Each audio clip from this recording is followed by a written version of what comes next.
वो करने की जरूरत, ये मैं ऐसी ऐसी बातें मैं बोलता ही, मेरे कोई भाई बहन नहीं है। क्या मतलब यार, ये कहाँ रहते हैं, वो कहाँ रहती है, मैं कहाँ रहता हूँ, मेरा बाप क्या यूं रोता फिरता था इधर उधर, क्या मतलब है यार। मेरे कोई भाई बहन नहीं है, कोई मतलब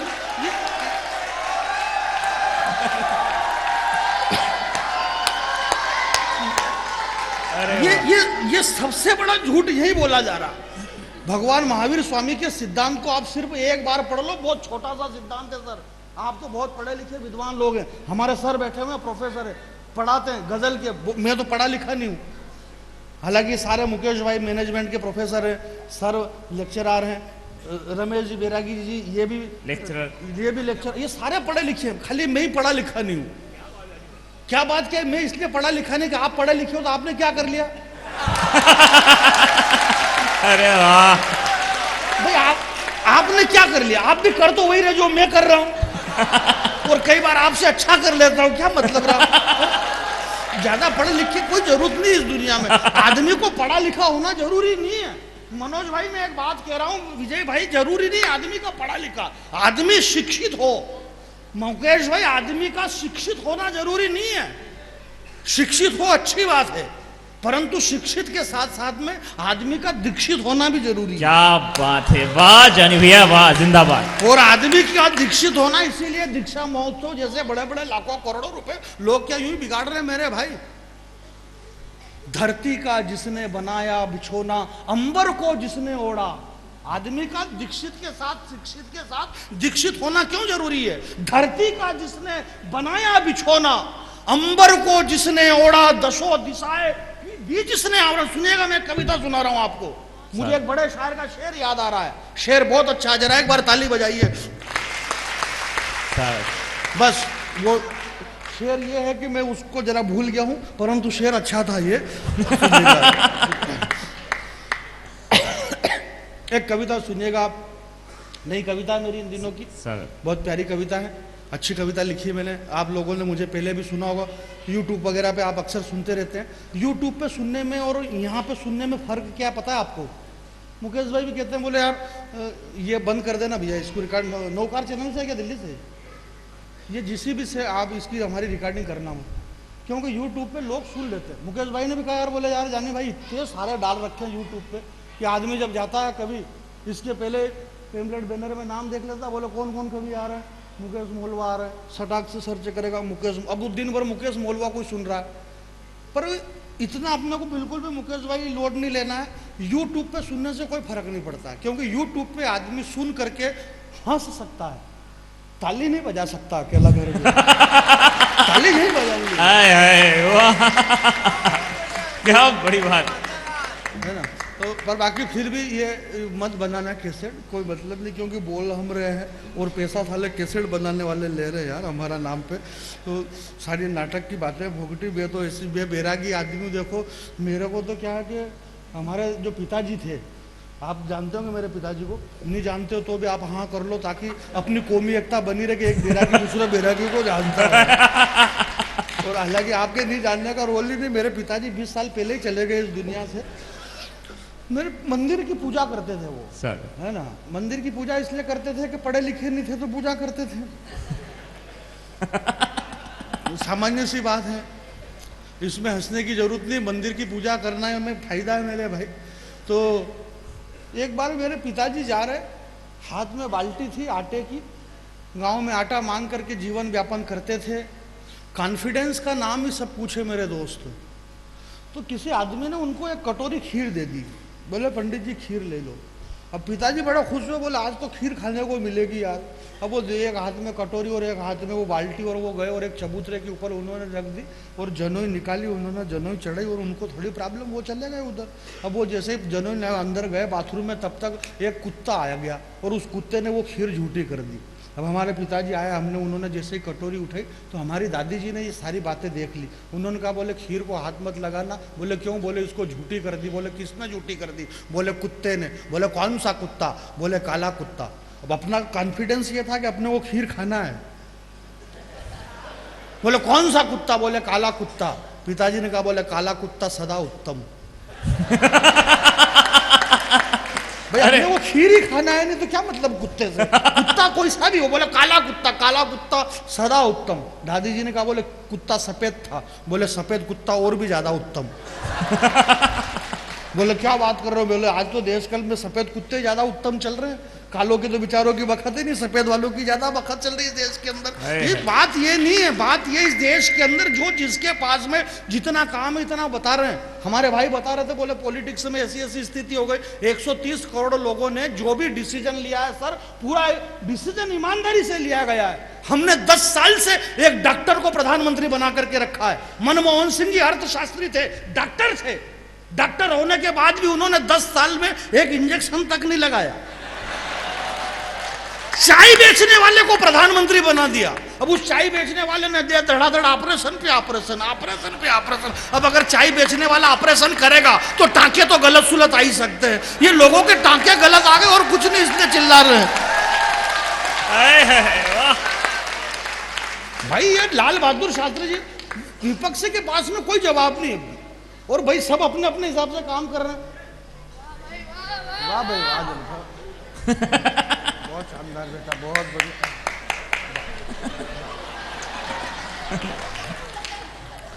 बच्चे इतने समझदार हो गए कि उन्हें मालूम है कि टांके कहां लिए जाते हैं। टांके के बारे में अगर बच्चे समझ रहे हैं तो निश्चित समझ रहे। ये हिंदुस्तान है, ये मेरी माता बहनें बैठी है। मैं आपसे एक दावे से कह रहा हूं कि अगर 2 माता बहनों को एक अंधेरी कोठरी में एक कमरे में बंद कर दो साल भर के लिए, साल भर तक उन दोनों को उस कमरे में बंद रखो, बाहर से ताला लगा लो, साल भर बाद अगर वो दोनों बाहर निकलेगी तो निकलते से ही पहली बात यही कहेगी, बोले अब जीजी अपन शाम के कराना सारी बात। साल भर के बाद भी उनकी बातें बाकी रह गई, बोले अब शाम को ही करेंगे मोबाइल पे बात, और बात का कोई सब्जेक्ट नहीं। हिंदुस्तान की माता बहनों का जितना कॉन्फिडेंस है दुनिया में किसी का नहीं हो सकता। कोई बात का मतलब ही नहीं, बात सामान्य सी बात में दिन भर निकाल दे। क्यों तुम्हारे कितनी देरानी, बोले मेरी 4 देरानी। देवर कितने तुम्हारे, अब कैसे 67 बार, जब देरानी 4 तो देवर भी 4, इसमें कौन सी नहीं बात। तुम्हारे जेठानी ससुराल कहाँ है, तुम्हारे जेठानी का पियर कहाँ, बोले बांसवाड़ा की।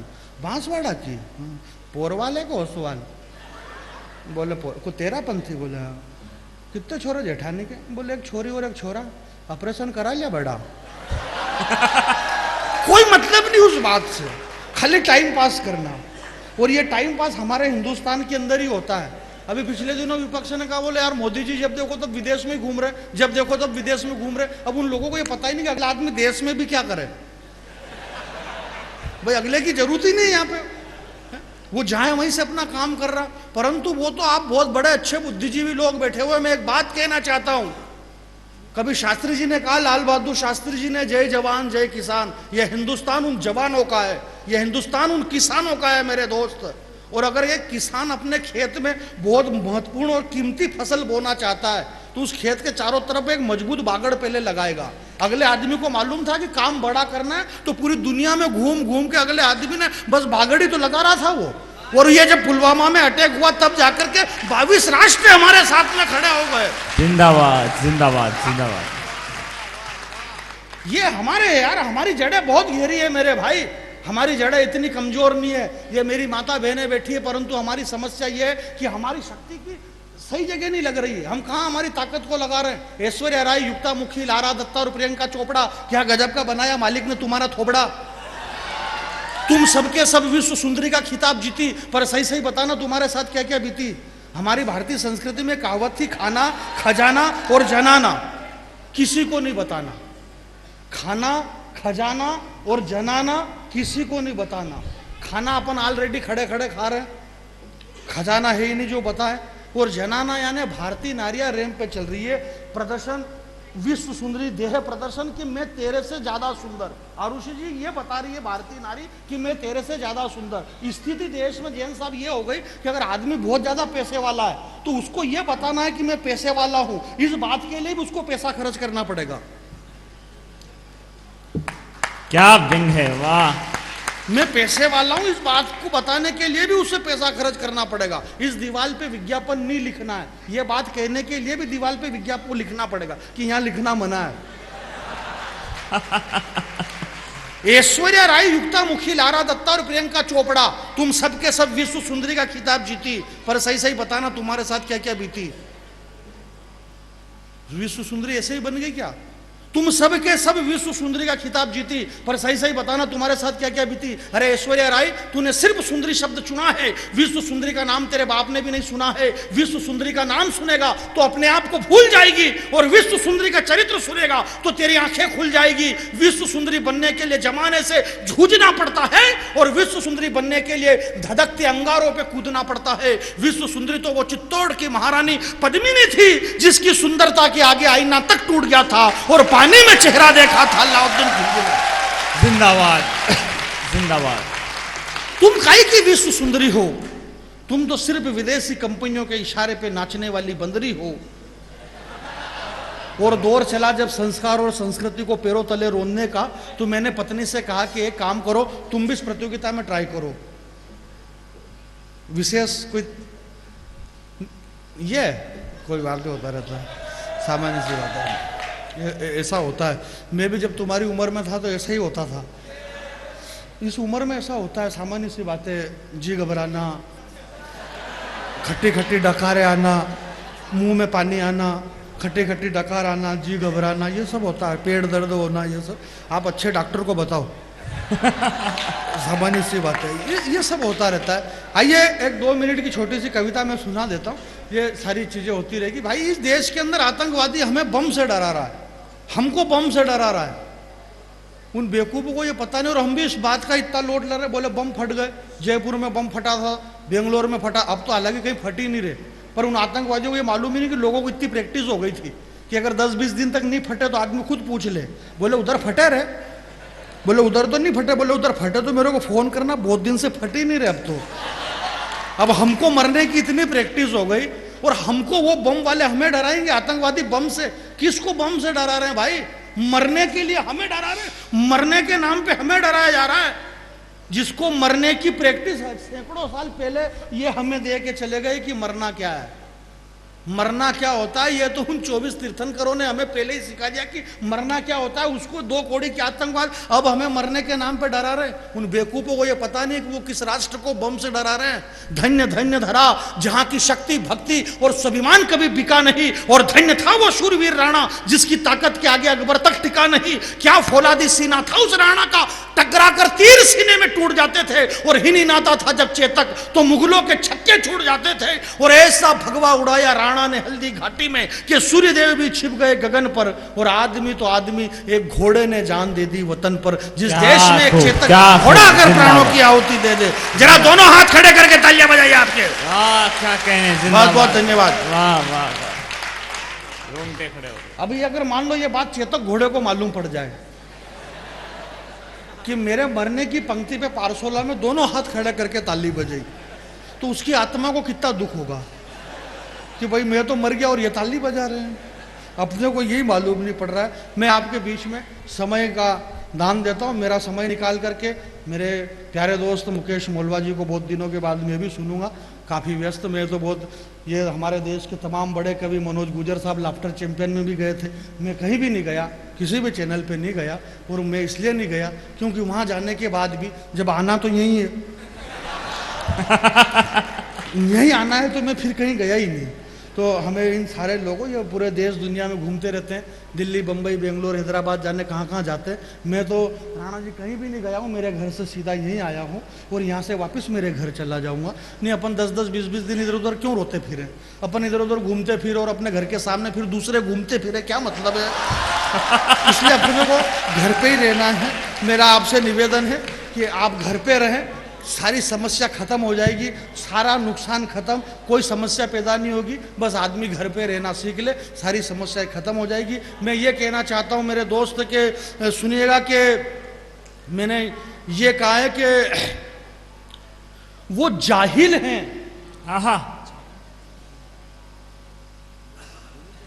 जोर से बोल लो, कोई दिक्कत थोड़ी नहीं, खाली बोलना तो इतना ही है ना। चाबी काय की, गाड़ी की, बाइक की, बाइक की, बाइक की चाबी दे दो। वो उधर, अब चाबी वहां और आप यहाँ मांग रहे हो, क्या मतलब रहा। ये गलतियां हो रही है हमारे, कि डैडी वाला जाने क्या कर रहा है और मूछ वाला पकड़ाया रहा है, क्या मतलब है? चाबी उधर और आप इधर मांग रहे हो, जबकि इधर इनकी ये चाबी जैसा काम ये करते ही नहीं है। इनको चाबी से कोई मतलब ही नहीं। हम विश्व गुरु हैं जैन साहब, जैन साहब हम विश्व गुरु हैं। ये जो फैसला आया ना आज, और सारे नेटवर्क टावर वगैरह सब बंद कर दिए, ये वो बोले, ये बोले सबको व्यवस्थित रहना है, ऐसा कोई टीका टिप्पणी नहीं करना है, सरकारी कार्यालयों की छुट्टी हो गई, आचार संहिता लगी हुई है, फलाना ढिमका। हम बहुत संस्कारित लोग हैं। ये फैसला जो आज आया, ये फैसला तो ये तो जबरदस्ती का केस लगा रहा था कोर्ट में, कोई मतलब ही नहीं। आप जब जेन है तो जेन है, इसमें 5 वकील कर लो, क्या कर लेंगे 5 वकील? ऑलरेडी आप जेन है, मतलब जेन है।